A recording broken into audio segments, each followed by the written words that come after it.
So as we go down the plot, the experiments get more and more difficult, and as we go out from left to right, the telescopes get larger and larger. So quickly, I'll just show you a little bit about the work that we're doing now. This is atmospheric transmittance. So if we want to look at the sky in the microwave, you have to find a good place to do that, because this is New York City, and this is transmittance. So ideally, you want one. You want all of the light from the universe coming into your telescope.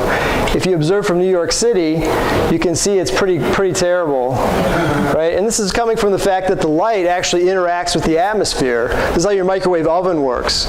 So when you put food in your microwave oven, you blast it with microwaves, and the microwaves excite the water molecules in the food, and that's how it heats up. If in New York City, there's a lot of water in the atmosphere, so when we have microwave photons coming from the universe, they interact with the water molecules in the air and get absorbed. And so we're not able to actually look at the microwave background. So we have to pick a different site. It's labeled as Greenland, but there are other sites in the world, I'm going to show you in just a second, that are much better. Right? You can see that the transmittance is closer to 1. The region of light that we care about is about here, so this is a pretty good site. But the best is a Balloon-Borne site. I'm going to show you more about that in a second. So there are experiments all over the world. These are the key observation sites. The Atacama Desert in Chile and the South Pole are the two main sites at the moment, because they have atmospheric transmittance that looks more like this rather than this. But there are other sites where balloons are launched from. So McMurdo Station in Antarctica, I'll show you in a second. But New Mexico launches balloons. There's balloons launched from Australia and other places. The site in Chile is in the Chilean Andes. It's here. And if we zoom in, this is sort of a Google map, bird's eye view of the site. And you can see there's a lot of triangles here, or stars here. These are installation points for telescopes. So it's a very popular place to put telescopes. But this is what it looks like. It looks like you're on the moon. It's at 17,000 feet. And you can drive there in a rental car from the airport. So it's a great site. I've done that many times. The atmospheric pressure is half of what it is in the room. So you typically have to wear oxygen tanks when you work so you don't pass out. So you're way up there. But the advantage is there's no water in the atmosphere, so you can see the microwave sky very nicely. The South Pole is not quite as high, but you can see there's a very nice observatory there.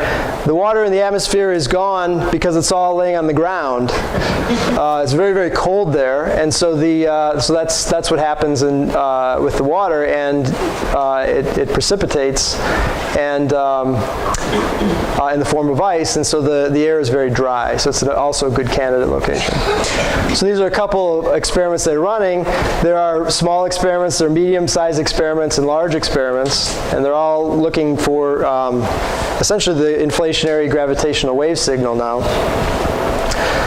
I work mostly on balloon-borne experiments. This is one experiment, EBEX. There's another competing experiment called SPIDER, where it's really complementary. And we launch, so the experiment is launched on a balloon by NASA. You can't see the balloon here, this is the instrument, but this shows you the balloon. So the instrument I showed you is down here, and when the balloon is fully inflated, it's that big. This is the Washington Monument, so it's quite large. Our balloons are launched from McMurdo Station, which is out at the coast of Antarctica, and it's a great site to go to because the winds carry you around the South Pole, and so you can get very, very long balloon flights. The balloons go up to an altitude of about 125,000 feet, so it's much, much higher than an airplane. And it takes about 2 or 3 weeks to get all the way around the continent. So it's a great place to go. I'll just end with a couple of videos to get you sort of excited about ballooning. This is not in Antarctica, but this is an experiment I worked on.